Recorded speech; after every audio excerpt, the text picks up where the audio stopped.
Hi, you've been shopping for the home of your dreams for months. You finally found the place you absolutely love. Great schools, close to work, families nearby. You negotiated hard, you got a good price. You worked through the inspection, got some of the things you wanted, conceded on a few others. All your work, all your patience has paid off. So now what? The appraisal comes in low. Many people go into despair at this point, and it can feel like a punch in the throat. You get that piece of paper. The appraisal says the value of the property is lower than what you agreed to pay. So now, what do? Do you give up? Do you fight?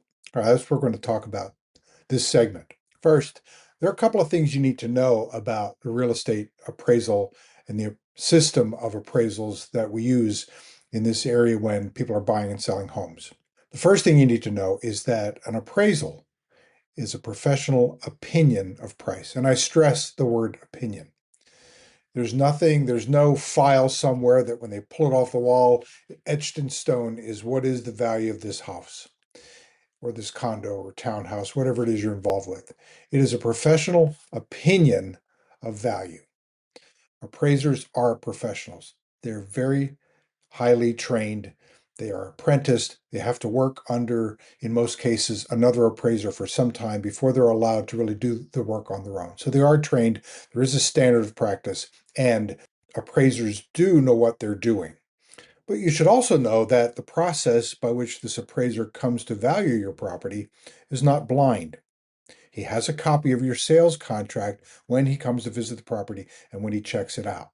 So it is not a blind sort of thing. It is done knowing what you've paid for the property, knowing any concessions you may have given, and knowing the basic financial aspects of the property.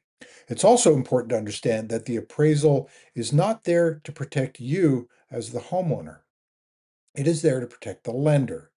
You're required to pay for it if you're the borrower, but the lender is the one that's getting this appraisal done, and it's for their protection, not yours. Let's say you bought the house and something drastic happened, you lost a job, or something worse happened, and you weren't able to keep up the payments. So the appraisal's there to give the lender assurances that they can reasonably expect that property that's been bought can be sold and they can recover their investment and not suffer from undue losses as a result of making the commitment to lend you that money. So it's there to protect the lender, not you. The cost, 500-600 bucks, you've got to pay it. There's no way around it. But it is there to give the lender assurances rather than you. Now, as the buyer, it does give you sort of an index that you can reasonably be assured that you're not overpaying grossly for the property. But still in all, it is not there for your protection, it's there for the lender. Now, there is, of course, science involved in this. There's math, there's comparisons, there's looking at the statistics and specifications from house to house in a given area and making an actual comparison. But aside from that, and in addition to any scientific evaluation procedures that are used, there is a fair amount of judgment involved. And that's where this can go a little bit sideways. And that's what you have to realize when you're discussing appraisals and their actual benefit or the dangers therein. A study was done by Curtis Research Associates in 2009 during the economic downturn.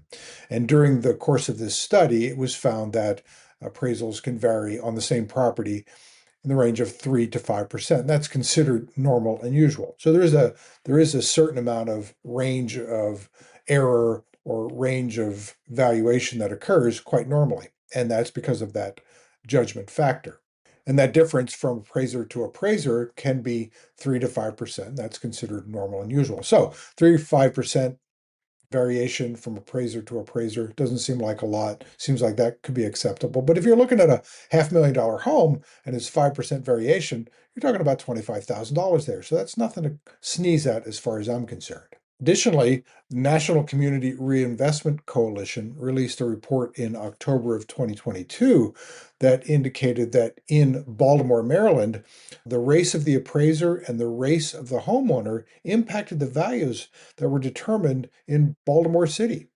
So we have not only judgment in terms of the property itself and that sort of thing, the level of upgrade and quality of the property. Now we have entering in judgment that could be impacted by the race of the person doing the valuation or the race of the person who owns the property.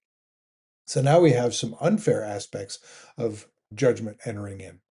So what does determine value of a property? First thing, and the major thing, is it's what someone's willing to pay for. We saw a lot of this during the pandemic where people were lining up and competing on particular houses. So if someone's willing to pay X number of dollars for a particular property and they have the resources to do it, and then on top of that, you might have two, three, four other people that are willing to pay that dollar amount for that particular property, well, that sort of suggests that that property probably is worth it. And that is factored in when we're looking at the value of a property. So that's the biggest thing, is what's somebody willing to pay for it. On top of that, we have to look at things that affect that value, urban versus more rural area. Is it cookie cutter or is it more of a unique or a new build property? Cookie cutter properties, you might find 5, 6, 7, 10 houses of similar style and similar level of upkeep and maintenance. And so it's not too hard to set those properties up against each other and come to some valuation. But if you're looking at a property that's been custom built, or there aren't too many properties just like it around, it's rather unique, then that variation that we talked about earlier can be quite significant and larger than that 3 to 5% range that we've been discussing. Is it newly built or is it a resale? There's definitely different valuations built into that scenario. And then lastly, but almost as important as all the other factors, is does the appraiser know the area?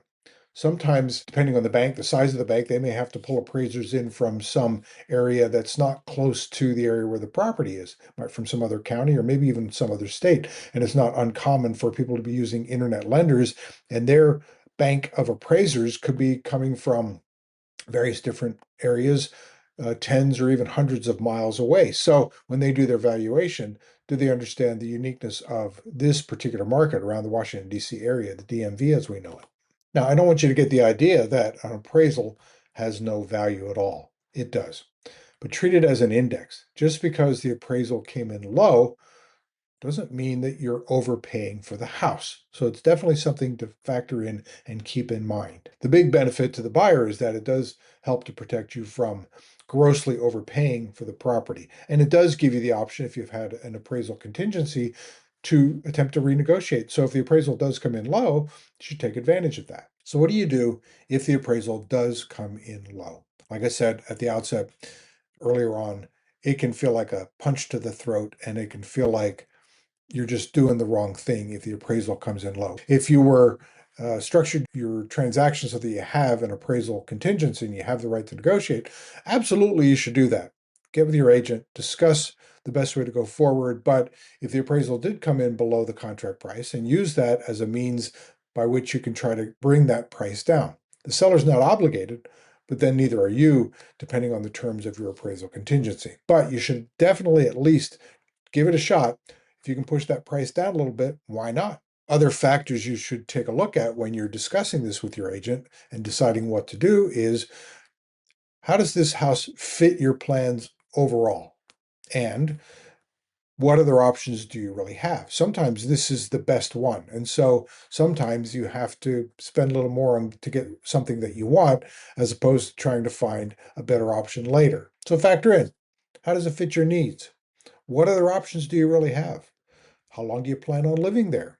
And what improvements can you make that actually could recover any loss of value that you might have come up with here? So if your appraisal does come in low, negotiate it when you can. But realize there is wiggle room between the value of the appraisal and what the home is in fact worth. There is a variation. We've said there's 3 to 5%. So it's not hard and fast. It's not etched in stone. But if you can get the property priced a little bit lower, lower your payment a little bit less out of pocket, then you should go for it. And negotiate with the seller.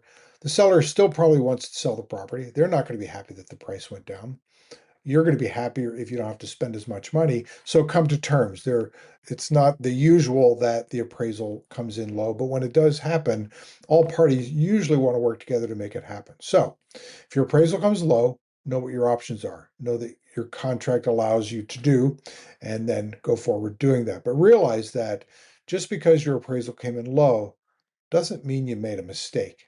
It means that somebody thinks that the property is, it means that someone says of a professional level that the value of the property is not exactly what you agreed to pay for it.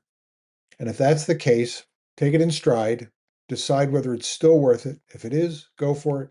If you keep the house 10, 15, 20 years, you're going to make it back in most cases. But you don't necessarily need to give up the ship just because the appraisal came in low. Hope this helped. Enjoy your new house, and I'll talk to you soon.